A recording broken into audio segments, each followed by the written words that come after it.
from spending 2 years under Orochimaru in his hunger for strength, only to take him out after he had outlasted his usefulness, to deploying a team that would help him quench his long-held vengeance against his blood brother Itachi, to infiltrating the 5 Kage summit to kill the newly appointed Hokage Danzo after learning the truth about his brother. It's no doubt that Sasuke's development through Naruto Shippuden is one of the best of a deuteragonist that has ever been explored in not only anime but storytelling. His thirst for strength grew with every progression in the story and was fueled by the size of his goals. His initial goal was of course to kill his brother, who he believed had betrayed the Uchiha clan. And as his brother is introduced as one of the most proficient shinobi in the series, this is a lofty target that he had set his sights on, a goal that can only be accomplished through huge personal sacrifice. And it is clear that Sasuke was willing to do anything, leaving behind the life he had known at the end of the original series to find power in the darkness. His sacrifice had clearly paid off at the beginning of Shippuden when he faced the newly deployed Team 7, revealing that at this point he was leagues above them. The beliefs that had resulted in him leaving the Hidden Leaf and caused him to accept his new life as a rogue had clearly only solidified, pointed out by him being unmoved by Naruto's words that he expressed to pull his friend out of the darkness, and through his iconic one-liner where he says, "Too many ties in this world will only lead you astray." At this point, Sasuke's motivations were stronger than Naruto's. However, after spending 2 years traveling with Jiraiya, Naruto came back to a disarrayed shinobi world. Evil was on every corner, with the Akatsuki becoming prevalent and wanting to capture all the tailed beasts. Naruto's motivation was always to become Hokage, and the strength of these new evil figures, along with his fallen friend Sasuke, becomes his push to becoming stronger. This is a stark contrast between the two. Sasuke falls deeper and deeper into the darkness, and Naruto's light has to keep shining brighter to reach him. Yin and Yang. But let's narrow into Sasuke. He accomplishes his goal. He kills Itachi, who in his final breath meets Sasuke with a sincere smile and an apology. Only, the truth is that Itachi had no intention of killing him and was already dying of an illness.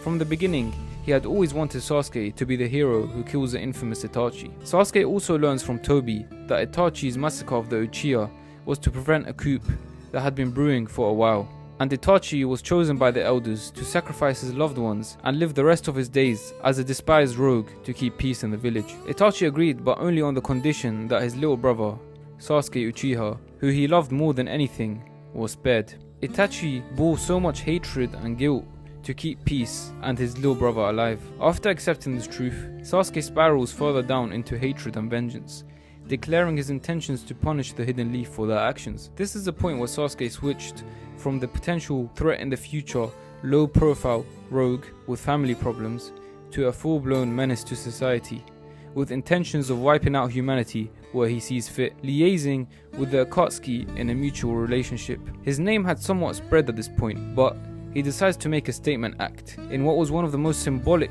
arrivals onto the scene I've ever witnessed. His first course of action is to attack the 5 Kage summit, the meeting of the 5 leaders from each respective village of the shinobi world. This is barking up the same tree as Luffy's arrival at Marineford in One Piece when he comes face to face with the 3 admirals. Kishimoto and Oda, and all great writers, have the ability to integrate these scenes in ways that instantly change the trajectory of the story and allow things to get intense quickly. Rather than dragging out plot lines, these unexpected, adrenaline-inducing scenes always end up making my own personal favourite and most memorable moments in any story. After infiltrating the summit, Zetsu appears in the meeting room, notifying the 5 Kage of Sasuke's arrival. The Raikage and his 2 Jonin rush to engage him while the others wait. They find multiple samurai casualties who had engaged Sasuke before they had arrived. Sasuke puts one of the Jonin to sleep with his genjutsu, and an epic battle between him and the Raikage unfolds. The Raikage ends up losing an arm before the bout was stopped by Gaara, who tries to reason with Sasuke. Gaara tells Sasuke that he still has the same eyes he did from a couple years back, eyes full of hate. Gaara had told him that they both had the same eyes, caused by being cast into solitude by circumstances that were out of their control. Gaara explains to Sasuke that they were alike, and that from his own experiences, the road that he is going down leads nowhere. Sasuke responds, saying, "I have long since closed my eyes. My only goal is in the darkness." Kishimoto explores the result of misfortune in 3 different characters: Gaara, Naruto, and Sasuke. All three bore the burden of being alone and the resentment that came along with it. However, each one responded differently to it. Naruto used it to carry him to the top of his village and used his acquired strength in service of others. Sasuke, instead, decides to punish those responsible for his suffering in a never-ending cycle of hatred. And finally, a combination of the two. Gaara goes through the hatred and emerges much wiser and stronger after finding the light. Sasuke tears down the pillars holding up the room of the fight and uses the opportunity to escape and make his way to his target, Danzo. Sasuke, cold as ever, in an instant pulls up in the meeting room, cutting the banners and making direct eye contact with Danzo.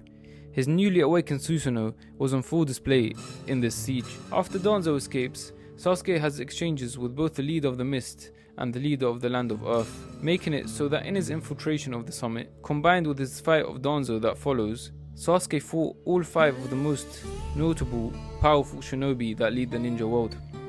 Yeah, Rogue Sasuke was a menace. He had Zetsu restore his depleted energy after his bout with the Raikage.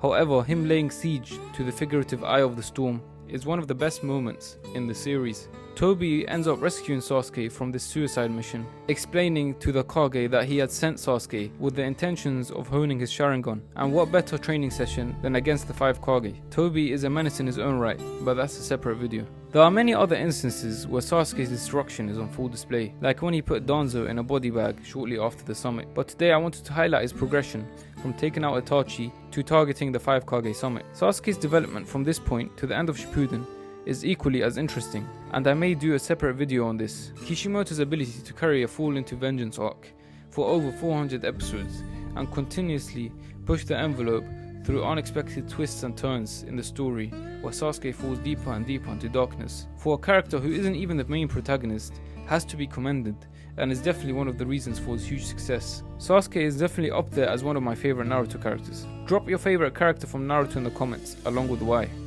Also, if you enjoyed the video, make sure to leave a like, subscribe and share the video so I can keep releasing more content for you guys. Thank you for watching.